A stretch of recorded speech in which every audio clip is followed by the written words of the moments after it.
Zoé est née accro à l'héroïne. Ça y est, tu es réveillée? Tu veux manger? Elle est hospitalisée depuis ses premières heures de vie dans une unité spéciale de cette maternité, où Brenda, l'infirmière, veille sur elle.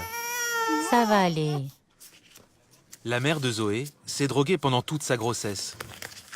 Et chaque jour, la drogue est passée dans le corps du fœtus. Zoé souffre du syndrome de sevrage du nouveau-né.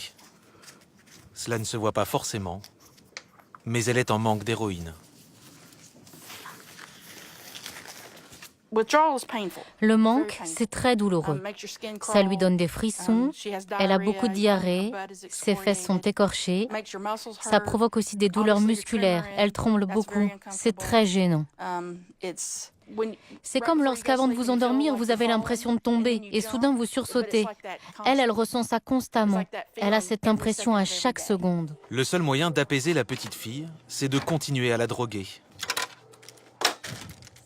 C'est sa morphine. Et ça, c'est sa dose pour la journée? Non, pour 3 heures seulement.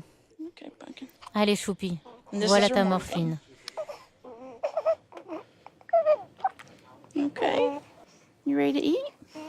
Instantanément, Zoé s'apaise. Progressivement, sa dose de morphine quotidienne va diminuer, jusqu'à ce qu'elle soit sevrée et qu'elle ne ressente plus le manque de drogue.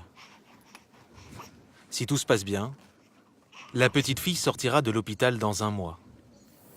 Alicia et Jérémy, les parents de la petite Zoé, passent la voir 1 fois par jour depuis sa naissance. À 31 et 35 ans, ils vivent de petits boulots et se droguent tous les deux depuis plus de 5 ans.